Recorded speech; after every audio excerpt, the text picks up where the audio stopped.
방금 손에 쥔 이혼 서류를 들고 나니 공기마저 달콤하게 느껴졌다. 전 남편은 나보다 더 흥분한 듯 뒤돌아서자마자 달리기 시작했다. 임신한 그의 내연녀에게 내 가족 카드로 깜짝 선물을 안겨줄 생각이었겠지. 하지만 그는 몰랐다. 더 큰 놀라움이 그를 기다리고 있다는 것을. 세상에는 절대 건드려선 안 되는 여자가 있다. 당신을 위해 기꺼이 평범한 주부가 될 수도 있지만 당신을 하루아침에 빈털터리로 만들 수도 있는 여자. 게임은 이제 막 시작됐을 뿐이다. 이서연, 이제 우리 정말 끝났어. 박민준의 목소리는 한겨울 얼음장처럼 차가웠다. 일말의 온기조차 없었다. 나는 그가 건네는 서류를 받아들었다. 손끝이 차가워졌지만 마음은 오히려 후련했다. 5년간의 결혼 생활은 길고 긴 고열 같았다. 오늘 나는 드디어 열에서 벗어났다. 나는 고개를 끄덕이며 짧게 그래라고 대답했다. 더 이상의 말은 불필요했다. 박민주는 숨기지 않는 조롱의 미소를 지으며 나를 위아래로 훑어보았다. 마치 버려진 낡은 가구를 보는 듯한 눈빛이었다. 여기서 불쌍한 척 연기하지 마. 내가 분명히 말하는데 나 없으면 너 아무것도 아니야. 내 그 쥐꼬리만 한 월급으로 반지하 방이라도 얻을 수 있을 것 같아? 나는 아무 말 없이 그를 조용히 바라봤다. 마치 광대의 우스꽝스러운 연극을 보는 것처럼 그는 내 시선이 불편했는지 신경질적으로 손을 내저었다. 됐다. 너 같은 여자랑 무슨 말을 하겠어. 나 바쁘니까 먼저 간다. 그는 마치 뒤에 귀신이라도 쫓아오는 듯 급하고 큰 걸음으로 돌아섰다. 나는 그가 왜 저렇게 서두르는지 잘 알고 있었다. 그의 첫사랑, 배가 불러오는 최유라라는 여자가 그를 기다리고 있을 테니까. 나는 천천히 구청 문을 나섰다. 눈부신 햇살에 눈을 제대로 뜰 수 없었다. 그때 휴대폰이 울렸다. 박민준이 보낸 메시지였다. 최유라와 다정하게 찍은 사진 한 장. 사진 속에서 최유라는 새처럼 박민준의 품에 안겨 한 손으로는 살짝 부른 배를 감싸고 다른 한 손으로는 V자를 그리고 있었다. 그야말로 봄바람처럼 화사한 미소였다. 이어 음성 메시지가 도착했다. 재생 버튼을 누르자 자랑스럽게 박민준의 목소리가 흘러나왔다. 서연아, 아니지. 전 부인. 유라가 임신했어. 아들이래. 청담동 백화점 신상 가방이랑 다이아몬드 목걸이를 갖고 싶다네. 지금 바로 내 카드로 사주려고. 우리의 새로운 시작을 축하하는 의미에서 말이야. 아, 맞다. 쓰는 건 내 가족 카드야. 어차피 내 본 카드에는 돈도 얼마 없잖아. 이 가족 카드는 네가 내 아들에게 주는 선물이라고 생각할게. 그의 목소리에는 과시와 도발이 가득했다. 평범한 여자였다면 그 한마디가 심장에 비수처럼 꽂혔을 것이다. 하지만 나는 평범한 여자가 아니다. 나는 그 사진을 보며 천천히 미소 지었다. 박민준, 넌 아마 모를 거야. 네가 돈도 얼마 없다고 무시하는 그 본 카드와 내 손에서 위세를 떨치고 있는 그 가족 카드가 대체 무엇을 의미하는지, 그리고 네가 애인을 위해 신나게 달려가 결제하려는 모습이 얼마나 우스꽝스러운지. 나는 휴대폰을 집어넣고 택시를 잡았다. 기사님, 강남 파이낸스 센터로 가주세요. 이제 쇼가 시작될 시간이다. 나는 과연 그가 정지된 카드를 들고 수많은 사람들 앞에서 결제를 못했을 때 어떤 표정을 지을지 궁금해졌다. 그가 꿈꾸는 새로운 시작은 사실 내가 그의 손으로 직접 울리는 조종일 뿐이다. 그리고 이건 시작에 불과하다. 차는 도심의 간선도로를 따라 안정적으로 달렸다. 나는 창문에 기댄 채 빠르게 지나가는 바깥 풍경을 보며 5년 전으로 거슬러 올라갔다. 5년 전 내가 박민준과 결혼했을 때 부모님은 거의 의절 직전까지 가셨다. 그들은 유진그룹의 외동딸인 내가 왜 평범한 집안에 능력도 그저 그렇고 온몸에서 소시민적인 계산속이 빤히 보이는 남자와 결혼하려 하는지 이해하지 못하셨다. 나는 그때 그저 웃으며 말했다. 아빠, 엄마, 전 그냥 평범한 사람의 삶을 살아보고 싶어요. 제 결혼에 어떤 이해관계도 섞고 싶지 않아요. 나는 내 신분을 숨기고 진심을 다하면 언젠가는 진심을 돌려받을 수 있을 거라 믿었다. 지금 와서 보니 정말 터무니없는 착각이었다. 진심. 박민준의 마음은 이미 돈과 욕망으로 가득 차 있었다. 따르릉. 갑작스러운 전화벨 소리가 내 생각을 끊었다. 화면에는 박민준이라는 두 글자가 떠 있었다. 나는 통화 버튼을 누르고 스피커폰으로 전원했다. 전화기 너머로 즉시 그의 격앙된 고함이 터져나왔다. 이서연, 너 무슨 짓이야? 카드 분실 신고했어?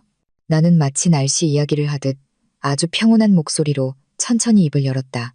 아니, 무슨 일인데? 무슨 일이냐고 지금 나한테 묻는 거야? 박민준의 목소리는 더욱 커졌다. 배경에서는 명품관 여직원들의 수근거리는 소리와 오빠, 화내지 마. 혹시 은행 시스템 문제 아닐까? 라며 그를 달래는 최유라의 가느다란 목소리가 섞여 들렸다. 닥쳐. 박민준은 최유라에게 신경질적으로 소리친 후 다시 전화기에 대고 포효했다. 내가 지금 백화점에서 유라 가방 사주는데 5,800만 원을 긁으려니까 포스기에서 카드가 정지됐다고 뜨잖아. 이서연, 너 일부러 나 망신 주려고 작정한 거지? 방금 저 사람들이 날 어떻게 쳐다봤는지 알아? 나는 그 상황이 눈에 선했다. 지금 박민준의 얼굴은 분명 돼지 간처럼 붉게 달아올랐을 것이다. 그는 체면을 가장 중시하고 남들 앞에서 부자인 척하는 것을 가장 좋아했다. 이 공개적인 망신은 그를 죽이는 것보다 더 고통스러울 것이다. 나는 나지막이 웃었다. 크지 않은 소리였지만 수화기를 통해 그의 귓가에 선명하게 전달되었다. 박민준, 뭘 그렇게 서둘러? 내본 카드의 돈도 얼마 없다며? 얼마 있지도 않은 돈, 정지되면 또 어때? 내 카드로 결제하면 되잖아. 전화기 너머가 조용해졌다. 내가 그의 아픈 곳을 찔렀다는 것을 알았다. 그에게 무슨 돈이 있겠는가? 지난 몇 년간 그는 내 돈으로 먹고 내 집에 살고 내 차를 몰았다. 그가 쓴 돈 중 어느 것 하나 내게서 나오지 않은 것이 없었다. 그는 항상 내가 바보인 줄 알았다. 그가 뒤에서 벌이는 소소한 장난들을 내가 모를 거라고 생각했다. 그가 내게서 받은 생활비를 뭉텅이로 최유라에게 송금하고 내가 사준 집을 담보로 대출을 받아 그럴듯하지도 않은 사업에 투자하고 심지어는 나를 빈손으로 내쫓은 뒤 이 신혼집을 독차지하려 했다는 것을 정말 가소로운 망상이다. 너 도대체 원하는 게 뭐야? 박민준의 목소리는 눈에 띄게 약해졌고 희미한 불안감이 섞여 있었다. 원하는 거 없어. 내 목소리는 여전히 평온했지만 한 글자, 한 글자가 얼음처럼 차가웠다. 그냥 사실 하나를 알려주려는 것뿐이야. 박민준, 오늘부터 네가 나한테서 가져간 모든 것들 내가 전부 배로 토해내게 만들어줄게. 못 믿겠으면 두고 봐. 말을 마친 나는 바로 전화를 끊었다. 마침 차가 강남 파이낸스 센터 빌딩 아래에 멈췄다. 나는 차문을 열고 이 하늘을 찌를 듯한 건물을 올려다보았다. 햇빛 아래 유리 외벽이 눈부시게 빛나고 있었다. 여기가 바로 내 진짜 전쟁터다. 박민준, 넌 이혼이 끝이라고 생각했겠지. 아니, 이건 청산의 시작일 뿐이야. 이제부터 내가 진정한 무일푼이 무엇인지 똑똑히 깨닫게 해줄게. 네가 한때 무시하고 마음대로 주무를 수 있다고 생각했던 그 여자가 내 인생 최악의 악몽이 될 테니까. 나는 강남 파이낸스 센터 로비로 들어가 VIP 엘리베이터로 직행했다. 전용 엘리베이터는 부드럽게 상승했고 숫자는 빠르게 바뀌어 마침내 66층에서 멈췄다. 엘리베이터 문이 열리자 내 전담 변호사인 김도연 변호사가 이미 문 앞에서 기다리고 있었다.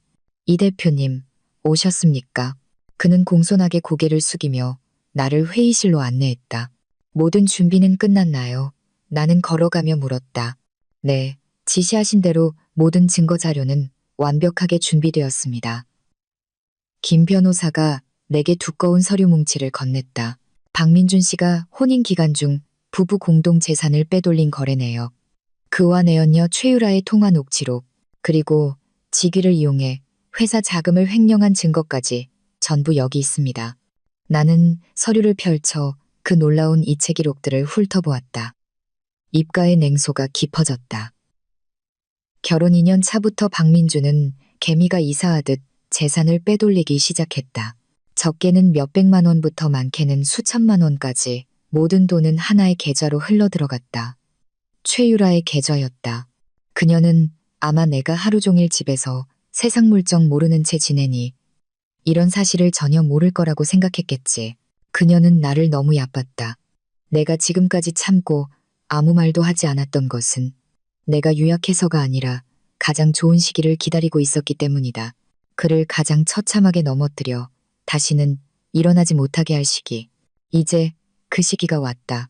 김 변호사님, 그는 이제 카드 정지 사실을 알았을 겁니다. 내가 말했다. 네, 방금 은행 측에서 연락이 왔습니다. 박민준 씨가 백화점에서 결제에 실패하고 매우 격분한 상태라고 합니다. 김 변호사가 안경을 고쳐 쓰자 렌즈 뒤의 눈빛이 날카롭게 빛났다. 저희의 예상대로라면 그의 다음 행보는 집으로 가서 대표님을 찾는 것일 겁니다. 저는 집에 없을 텐데요. 그럼 어디로 갈까요? 내가 물었다. 그의 어머니 김영자 씨를 찾아갈 겁니다. 김 변호사가 답했다. 김영자 씨는 언제나 그의 가장 든든한 버팀목이었고 이번 사건에서 박민준 씨와 최유라 씨를 제외하고 가장 핵심적인 인물입니다. 김영자, 나의 전 시어머니, 내가 그 집에 처음 들어간 날부터 나를 까다롭고 경멸적인 시선으로 훑어보던 여자. 나는 아직도 첫 가족 식사를 기억한다. 상다리가 휘어지게 차려진 음식들은 모두 내가 오후 내내 공들여 만든 것이었다. 하지만 그녀는 젓가락으로 나무란 가닥을 집어들고는 못마땅한 표정으로 입을 삐죽거렸다. 서연아, 내가 뭐라고 하는 건 아닌데 내 음식 솜씨가 너무 평범하구나. 우리 민준이는 어릴 때부터 온갖 산의 진미를 먹고 자랐는데 내 솜씨가 어떻게 우리 아들에게 어울리겠니? 그러고는 내가 입고 있던 몇만 원짜리 원피스를 가리키며 말했다. 그리고 내 옷 말이다. 시장에서 샀니? 그런 거 입고 다니면 우리 집안 망신이야. 여자는 너무 아끼면 안 돼. 그래야 남자가 밖에서 길을 펴지. 그때 박민주는 바로 옆에 앉아 한마디도 하지 않고 어머니가 나를 모욕하는 것을 묵인했다. 그 순간부터 나는 알았다. 이 가족은 뼛속까지 속물근성과 배금주의로 가득 차 있다는 것을. 그들이 나를 참아준 이유는 단지 내가 순종적이고 다루기 쉽고 그들의 보잘것없는 허영심을 채워줄 수 있었기 때문이다.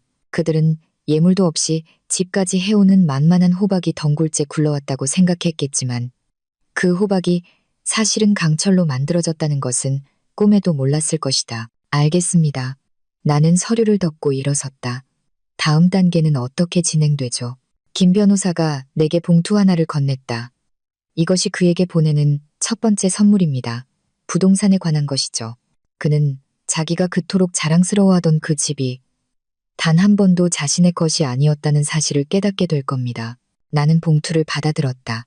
내 머릿속에는 이미 박민준이 이 편지를 보고 경악과 분노로 일그러질 얼굴이 그려졌다. 그는 항상 자기 이름으로 된 그 아파트가 자신의 가장 큰 무기이자 언제든 나를 길거리로 내쫓을 수 있는 배짱이라고 믿어왔다. 하지만 그는 꿈에도 생각하지 못했을 것이다. 그 부동산 매매 계약서 뒤에 또 다른 합의서가 숨겨져 있었다는 것을. 그를 순식간에 천국에서 지옥으로 떨어뜨릴 수 있는 합의서. 박민준, 게임은 아직 계속되고 있어. 내가 보내는 두 번째 큰 선물을 받을 준비는 됐니? 이 연극은 내 허락 없이는 절대 쉽게 막을 내릴 수 없어. 나는 집으로 가지 않았다. 박민준이 최유라를 그곳에 데려온 순간부터 그 소위 집이라는 곳은 내게 역겨움만을 남겼다. 나는 김 변호사에게 사람을 시켜 그 놀라운 선물이 담긴 서신을 박민준의 회사로 직접 보내게 했다. 그리고 나는 유유히 66층 사무실에 앉아 CCTV를 통해 그가 곧 펼칠 멋진 쇼를 감상했다. 예상대로 박민준은 백화점에서 망신을 당한 후 바로 집으로 오지 않았다. 그는 내가 사준 BMW를 몰고 최유라와의 사랑의 보금자리로 직행했다. 월세 300만 원짜리 고급 오피스텔이었는데 당연히 그것도 내 카드로 결제했다. CCTV 화면 속에서 최유라는 박민준이 돌아오자마자 입을 삐죽이며 그를 맞았다. 오빠, 가방 사준다고 했잖아요. 왜 빈손으로 왔어요? 나 가게에서 한참 기다렸는데 창피해 죽는 줄 알았어요. 박민주는 이미 머리끝까지 화가 나 있었는데 그녀가 부채질을 하자 불같이 화를 냈다. 사고, 사고, 맨날 사달라는 소리만 해. 그는 최유라를 거칠게 밀치고 넥타이를 거칠게 풀었다. 그 이서연이라는 미친년 때문이야. 감히 내 카드를 정지시켜? 최유라는 그에게 밀려 비틀거리며 얼굴에 불쾌한 기색을 보였지만 금세 서운한 표정으로 바꿨다. 오빠, 나한테 화내지 마요. 다 그 이서연 때문이잖아요. 우리가 부러워서 그런 게 틀림없어요. 오빠한테 버림받은 조강지처 주제에 무슨 자격으로 아직도 오빠 돈을 관리해요? 내 생각엔 그 여자 카드에 있는 돈 전부 다 빼내야 해요. 한 푼도 남기지 말고. 그 말을 들은 박민준의 얼굴이 조금 풀렸다. 분명 그의 마음에 쏙 드는 말이었을 것이다. 네가 뭘 알아. 그 여자분 카드는 비밀번호가 걸려 있어서 본인만 알아. 하지만 걱정 마. 이 집 팔면 몇십억 손에 쥐니까 그때는 네가 갖고 싶은 거 다 사줄게. 그는 마치 그 돈이 이미 자기 주머니에 들어온 것처럼 의기양양하게 가슴을 쳤다. 최유라는 즉시 울음을 그치고 웃으며 그의 팔에 매달려 애교를 부렸다. 오빠, 진짜 최고야. 난 오빠가 날 제일 아끼는 거 알았어. CCTV 속 두 바보를 보며 나는 웃음이 터져 나올 뻔했다. 집을 판다고? 박민준, 아직 잠에서 덜 깼나 보구나. 바로 그때 박민준의 휴대폰이 울렸다. 그의 비서였다. 팀장님, 1층 안내 데스크에 급한 우편물이 와 있습니다. 법무법인에서 보낸 내용 증명 같습니다. 박민준의 얼굴이 순식간에 굳어졌다. 내용 증명, 누가 보낸 거지? 그는 불길한 예감에 휩싸였다. 그는 서둘러 회사로 돌아갔고 안내 데스크 직원이 그에게 누런 봉투를 건넸다.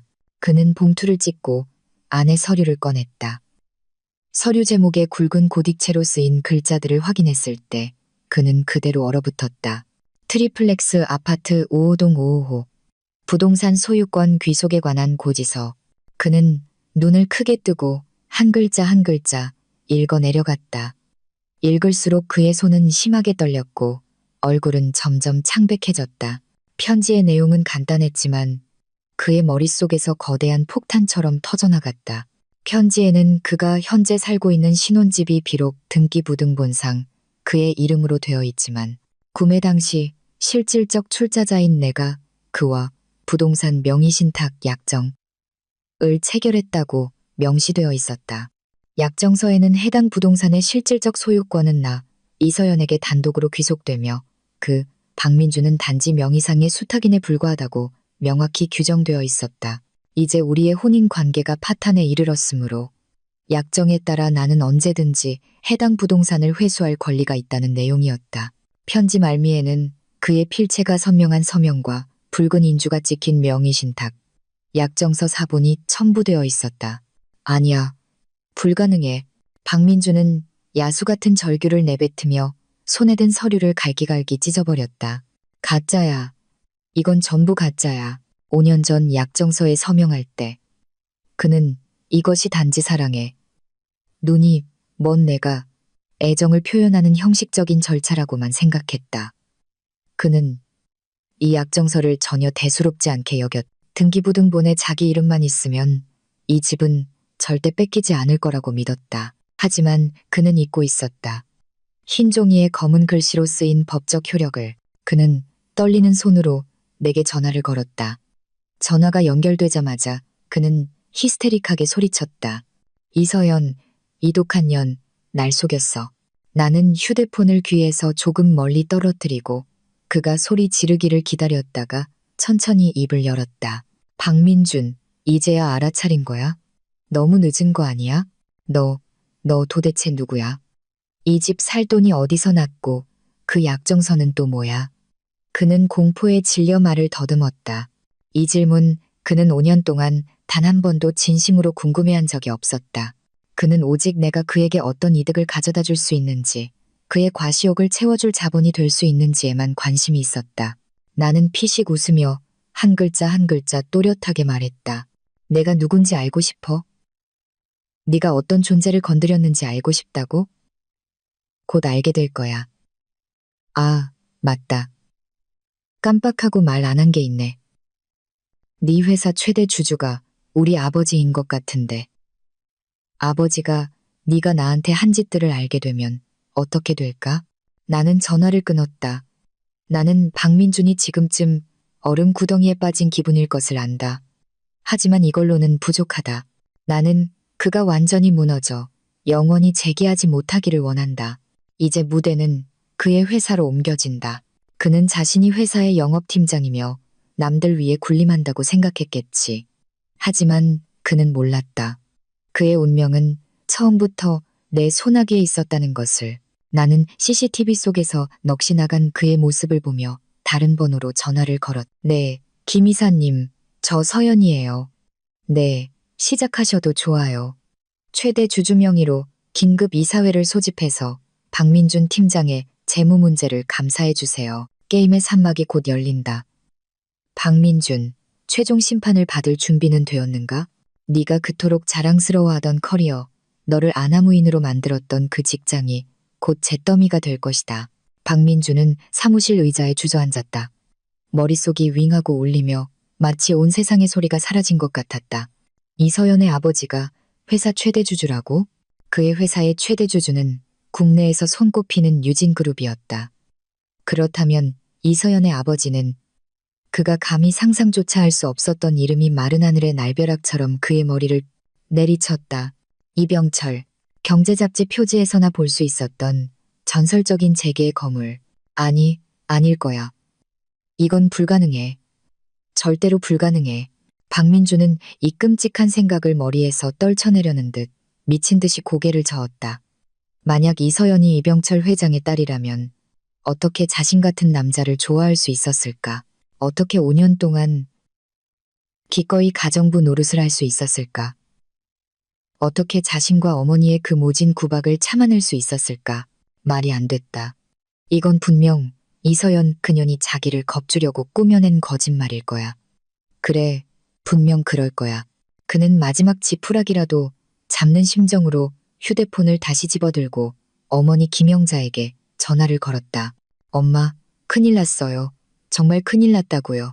그 시각 김영자는 친구들과의 모임에서 자기 아들이 얼마나 능력 있고 며느리가 얼마나 순종적인지 이혼하면서 위자료 한 푼 안 주고 내보냈는지 자랑하고 있었다.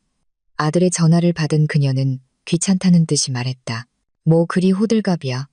하늘이라도 무너졌어? 엄마, 집이 우리 게 아니래요.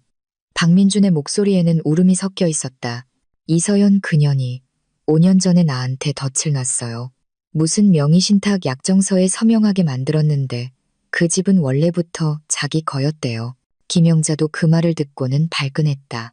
뭐, 그 어린 것이 감히 우리를 속여? 미쳤구나. 아들, 걱정 마. 힘도 백도 없는 계집애가 뭘 어쩌겠어. 등기부등 보니 내 이름으로 되어 있는데 걔가 무슨 말을 해도 소용없어. 김영자의 무지하고 자신감 넘치는 태도에 박민준의 마지막 희망마저 산산조각 났다. 그는 절망적으로 외쳤다. 엄마, 우리 다 속았어요. 걔 평범한 애가 아니라고요. 방금 전화로 그러는데 자기 아빠가 우리 회사 최대 주주래요. 전화기 너머 김영자의 웃음소리가 뚝 그쳤다. 뭐라고? 걔 아빠가 누군데? 박민준의 목소리는 가을바람에 나부끼는 낙엽처럼 떨렸다. 그는 온 힘을 다해 겨우 목구멍에서 그 말을 쥐어짰다. 유진그룹, 이병철 회장이래요. 전화기 저편에서 쨍그랑하는 소리가 들렸다. 마치 휴대폰이 바닥에 떨어지는 소리 같았다. 그리고는 죽음 같은 정적이 흘렀다. 박민주는 알았다. 어머니도 겁에 질려 정신이 나갔다는 것을. 그들이 건드린 것은 순한 양이 아니라 잠자는 호랑이였다.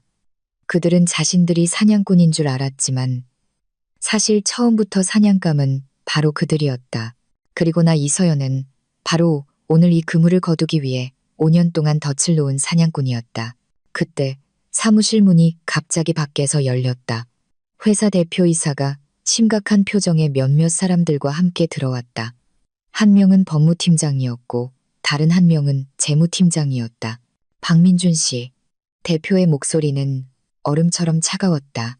회사 주주로부터 제보가 들어왔습니다. 당신이 직위를 이용해 회사 자금을 횡령하고 유용했다는 혐의입니다. 지금부터 당신은 직위 해제입니다. 내부 조사에 협조해 주시길 바랍니다. 박민준의 머릿속이 쾅하고 터져나갔다. 그는 끝났다고 생각했다. 이것이 시작일 뿐이라는 것을 알았다. 이서연의 복수는 보이지 않는 거대한 그물처럼 이미 자신을 단단히 올가매고 있었다. 도망치고 싶었지만 이미 도망칠 길이 없다는 것을 깨달았다. 과거에 그가 얼마나 오만방자했는가. 지금 그는 그만큼 비참했다. 그는 아무런 감정 없는 대표의 얼굴을 바라보며 다리에 힘이 풀려 털썩하고 바닥에 무릎을 꿇었다.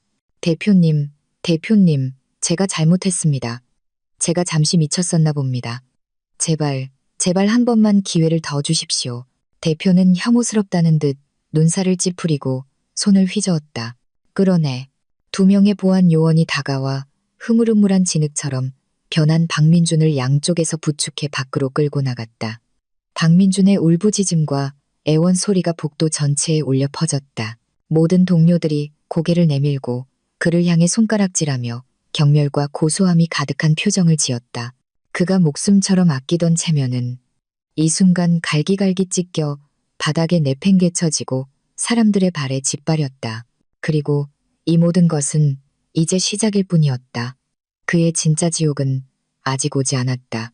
나는 블루마운틴 커피 한 잔을 들고 66층 사무실의 통유리창 앞에 서서 발 아래 펼쳐진 화려한 도시를 내려다보았다. 햇살은 따스하고 바람은 부드러웠다. 내 기분도 전에 없이 상쾌했다. 김 변호사가 내 뒤에 서서 공손하게 최신 진행 상황을 보고했다. 대표님, 박민준 씨는 회사에서 직위 해제되어 조사를 받고 있습니다. 그 명의의 모든 자산, BMW 차량을 포함하여 업무상 횡령 혐의로 인해 동결되었습니다. 또한 저희는 법원에 소송을 제기하여 그가 혼인 기간 중 최유라에게 불법적으로 이전한 재산 총 3억 7,200만 원의 반환을 요구했습니다. 법원은 사건을 접수했으며 최유라 명의의 은행 계좌와 부동산에 대해 가압류 조치를 취했습니다. 나는 손에 든 커피잔을 가볍게 흔들며 그 진한 향기를 맡았다. 그럼 그들 지금 무일 뿐이라는 거네요? 그렇게 볼 수 있습니다. 김 변호사가 안경을 고쳐 썼다. 박민준 씨는 회사에서 쫓겨났고 최유라의 계좌는 동결되었습니다. 그들이 살던 고급 오피스텔도 월세 미납으로 집주인에게 강제 퇴거당했습니다. 나는 그들이 처한 비참한 상황을 상상할 수 있었다. 구름 위에서 진흙탕으로 곤두박질 친 기분, 분명 썩 좋지는 않을 것이다. 하지만 이걸로는 부족하다. 나는 그들이 자신의 행동에 대해 가장 혹독한 대가를 치르기를 원한다. 시어머니 쪽은 어떻게 됐나요? 내가 말하는 시어머니는 당연히 전 시어머니 김영자를 뜻했다. 김 변호사의 입가에 희미한 미소가 번졌다.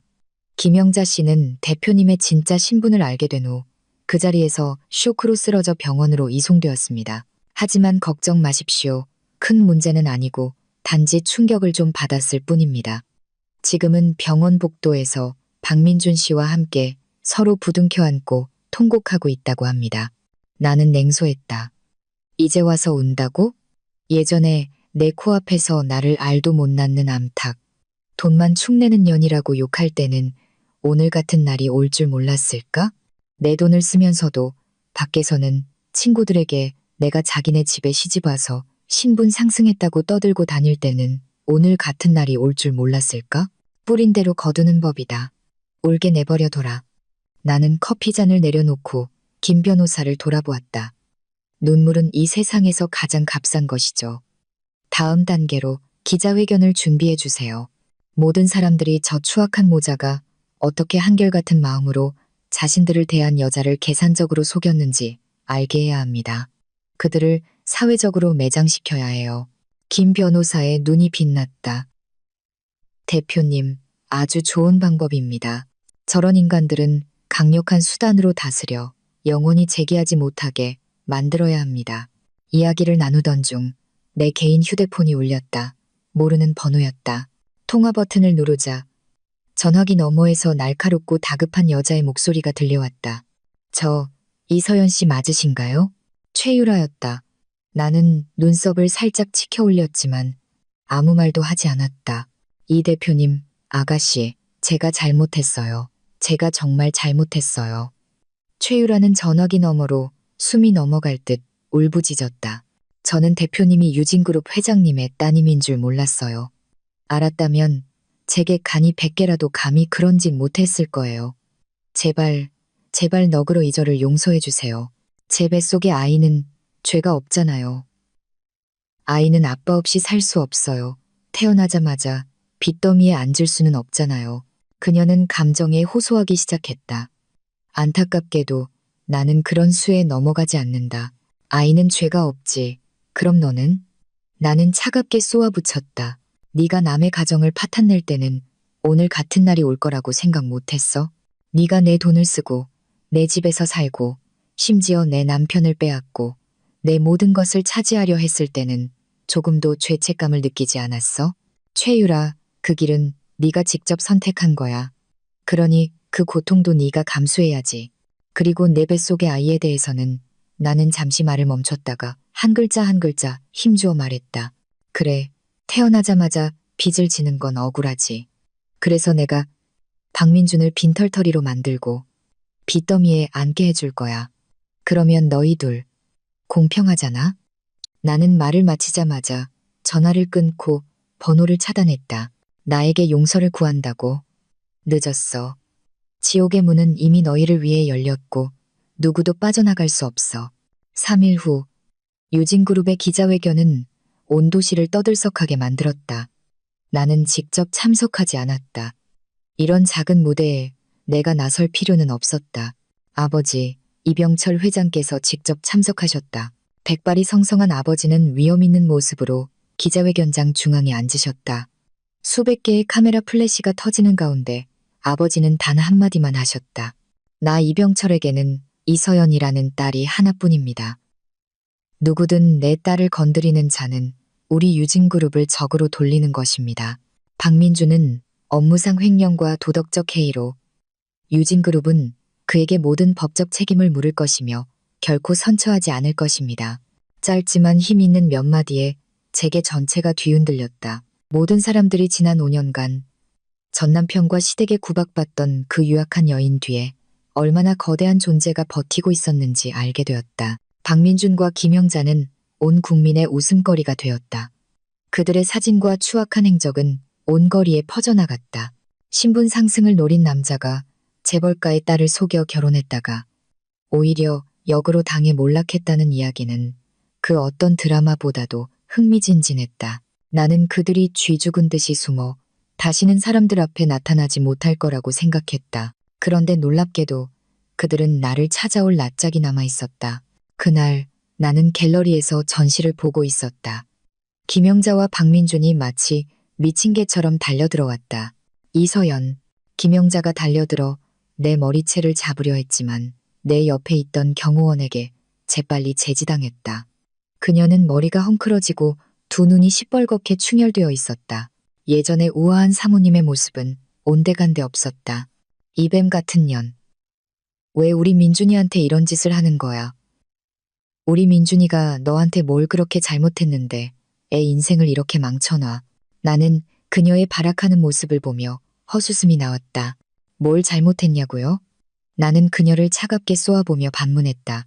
당신 아들은 혼인 중에 바람을 피우고 재산을 빼돌렸으며 저를 빈손으로 내쫓고 집까지 독차지하려 했어요. 이게 저한테 잘한 건가요? 당신은 제 돈으로 도박을 하고 돈을 잃으면 저를 재수없는 년이라고 욕했어요. 이게 저한테 잘한 건가요? 당신들 모자는 저를 뭘로 생각했죠? 현금 인출기? 아니면 공짜 가정부? 내 한마디 한마디는 칼날이 되어 그들의 심장을 후벼 팠다. 김영자는 내 질문에 아무 말도 못하고 늙은 얼굴이 돼지간처럼 붉어졌다. 박민주는 털썩 소리를 내며 또다시 무릎을 꿇었다. 전에도 써먹었던 수법이었다. 그는 내 다리를 붙잡고 눈물 콧물을 흘리며 애원했다. 서연아, 내가 잘못했어. 정말 잘못했어. 내가 귀신에 씌었었나 봐. 내가 인간이 아니었어. 제발 한 번만 더 기회를 주면 안 될까? 우리 다시 합치자. 내가 맹세할게. 앞으로는 너한테 정말 잘할게. 최유라 그년 당장 내쫓을게. 다시 합치자고. 나는 기가 막힌다는 듯 웃었다. 나는 그를 발로 걷어차고 거만하게 내려다보았다. 박민준, 우리가 이미 이혼했다는 걸 잊었나 봐? 이제 넌 나한테 아무것도 아니야. 네가 무릎 꿇고 빈다고 내가 마음 약해질 것 같아? 꿈깨. 넌 평생 재기하지 못할 거야. 바로 그때 더 비참한 몰골에 한 사람이 뛰어들어왔다. 최유라였다. 그녀는 큰 배를 안고 얼굴이 누렇게 뜬 채 무릎 꿇은 박민준과 냉담한 표정의 나를 보고는 미친 듯이 나에게 달려들었다. 이서연, 이 독한 년, 내 돈 돌려내. 그건 내 돈이야. 내가 받아야 할 돈이라고. 경호원이 다시 그녀를 막아섰다. 나는 욕망에 눈이 먼 이 여자를 보며 그저 가련하다고 생각했다. 내 돈? 나는 웃었다. 내가 쓴 돈은 단 한 푼까지도 모두 내 돈이었어. 나는 지금 내 것을 되찾아올 뿐이야. 최유라, 너랑 박민주는 정말 천생연분이구나. 똑같이 탐욕스럽고 똑같이 어리석어. 둘이 평생 묶여서 잘 살아봐. 나는 더 이상 그들을 쳐다보지도 않고 뒤돌아섰다. 등 뒤에서는 울부짖음, 저주, 애원이 뒤섞여 한편에 우스꽝스러운 소극을 연출했다. 하지만 나는 알았다. 이 소극도 곧 막을 내릴 것이라는 것을. 그들의 결말은 이미 정해져 있었다. 박민준과 최유라의 막장 드라마는 내가 떠난 후에도 끝나지 않았다. 그들은 갤러리에서 큰 소리로 싸우다가 결국 경비원들에게 쫓겨났다. 듣자 하니 두 사람은 갤러리 문 앞에서 서로 머리채를 잡고 싸웠다고 한다. 박민주는 최유라를 재수없는 년이라며 자신을 망하게 했다고 욕했고, 최유라는 박민준을 찌질한 놈이라며 자기 여자 하나 지키지 못한다고 욕했다. 두 사람은 서로 주먹을 날리며 싸우다가 수많은 행인들의 구경거리가 되었고 결국 나란히 경찰서로 연행되었다. 그야말로 대단한 공개망신이었다. 법원의 판결은 신속하게 내려졌다. 박민주는 업무상 횡령죄가 인정되어 징역 5년을 선고받았다.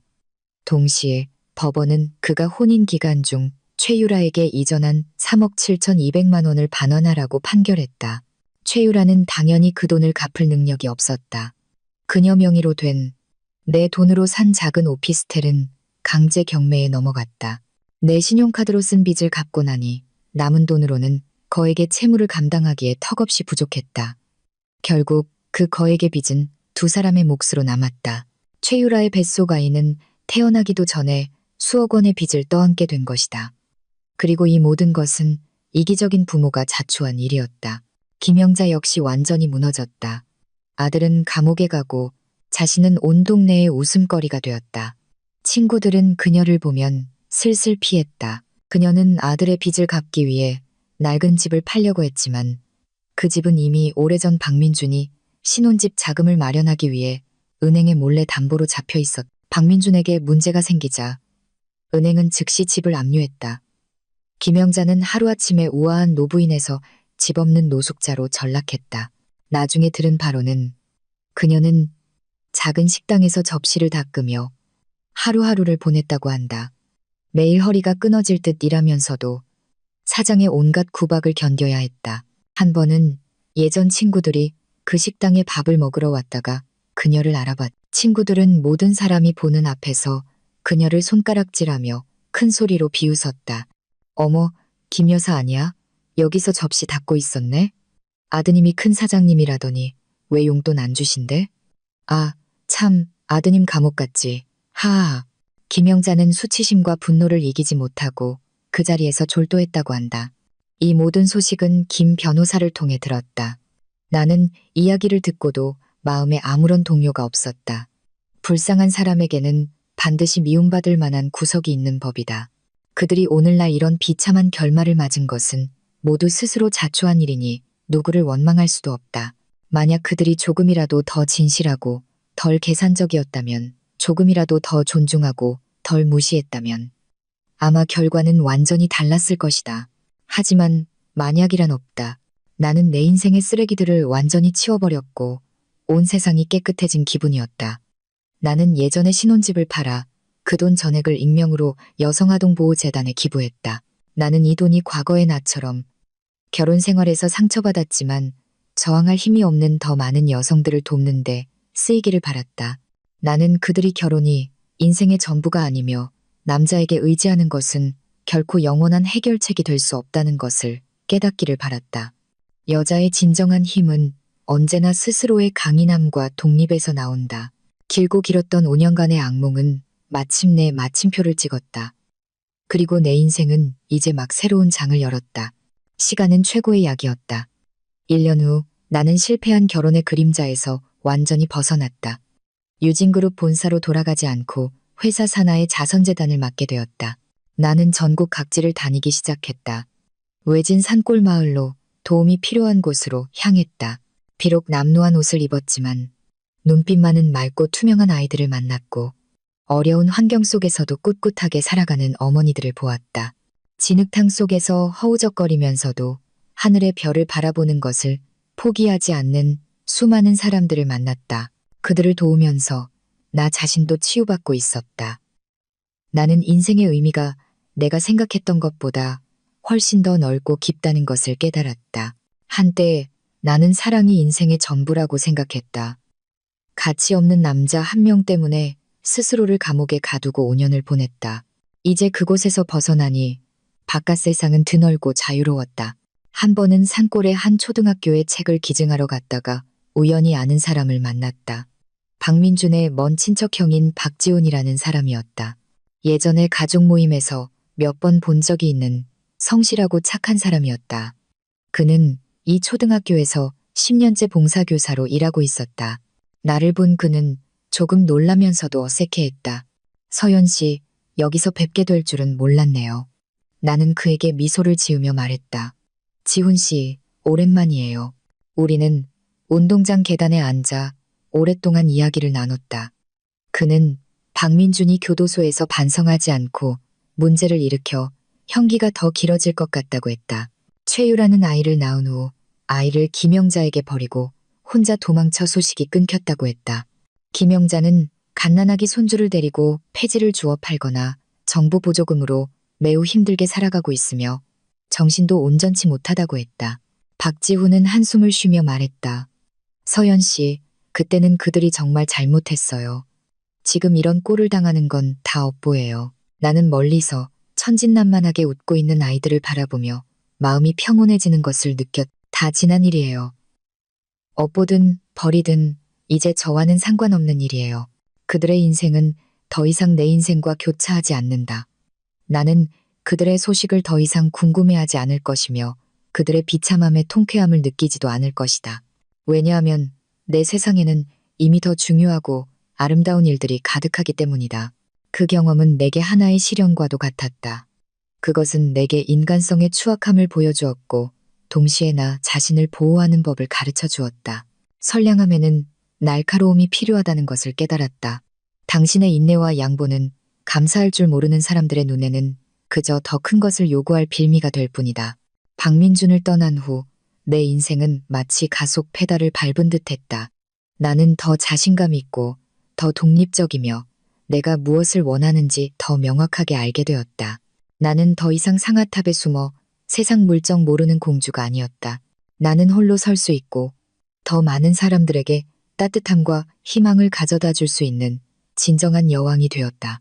또다시 햇살이 화창한 어느 오후 나는 재단 사무실에서 서류를 처리하고 있었다. 비서가 노크하고 들어왔다. 대표님, 아래층에 예약 없이 찾아오신 분이 계십니다. 성함이 윤지호라고 하십니다. 윤지호. 그 이름에 나는 잠시 멍해졌다. 대학 시절 선배이자 내가 남몰래 좋아했던 사람이었다. 그는 재능 있는 건축가였고 온화하며 사람들에게 친절했다. 졸업 후 그는 유학을 떠났고 우리는 연락이 끊겼다. 편지 말미에는 그의 필체가 선명한 서명과 붉은 인주가 찍힌 명의신탁 약정서 사본이 첨부되어 있었다. 아니야, 불가능해. 박민주는 야수 같은 절규를 내뱉으며 손에 든 서류를 갈기갈기 찢어버렸다. 가짜야. 이건 전부 가짜야. 5년 전 약정서에 서명할 때 그는 이것이 단지 사랑의 눈이 먼 내가 애정을 표현하는 형식적인 절차라고만 생각했다.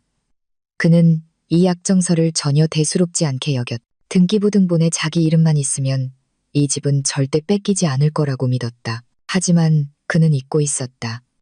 흰 종이에 검은 글씨로 쓰인 법적 효력을. 그는 떨리는 손으로 내게 전화를 걸었다. 전화가 연결되자마자 그는 히스테릭하게 소리쳤다. 이서연, 이 독한 년, 날 속였어. 나는 휴대폰을 귀에서 조금 멀리 떨어뜨리고 그가 소리 지르기를 기다렸다가 천천히 입을 열었다. 나는 이것이 5년 전의 그 맹목적이고 무모했던 충동과는 완전히 다르다는 것을 알았다. 이것은 존중과 공감을 바탕으로 한 성숙한 어른들 사이의 설렘이었다.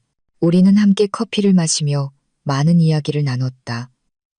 서로의 지난 세월에 대해, 미래에 대한 계획에 대해 이야기했다.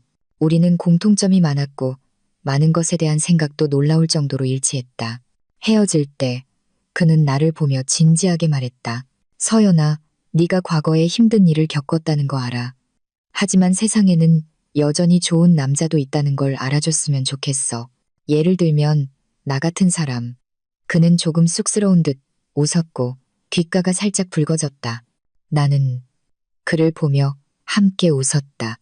이번 내 미소에는 더 이상 씁쓸함이나 거짓이 없었다. 마음에서 우러나오는 편안함과 기쁨이었다. 나는 즉시 대답하지 않았다. 하지만 나는 알았다. 오랫동안 닫혀있던 내 마음의 문이 그를 위해 조용히 작은 틈을 열고 있다는 것을. 내 인생은 더 이상 누구를 위해 멈추지 않을 것이다. 하지만 아름답고 평등한 관계를 위해서라면 기꺼이 발걸음을 늦출 수 있다. 만약 그가 내 걸음에 맞춰 따라올 수 있다면 나는 그와 나란히 이 세상의 가장 아름다운 풍경을 함께 보는 것을 마다하지 않을 것이다. 박민준, 김영자, 최유라. 한때 나에게 상처를 주었던 그 사람들은 이미 내 뒤편으로 사라졌다. 내 인생길 위에 놓인 아주 작은 먼지 한 톨이 되었을 뿐이다. 진정한 강인함은 과거의 증오에 얽매이는 것이 아니라 과거를 내려놓고 더 멋진 자신을 살아내는 것이다. 더 높은 곳에 서면 한때 당신을 고통스럽게 했던 사람과 일들이 그저 스쳐 지나가는 구름에 불과하다는 것을 깨닫게 될 것이다. 햇살은 눈부시고 미래는 기대된다. 이것이야말로 내 과거의 모든 고난에 대한 최고의 보답이다.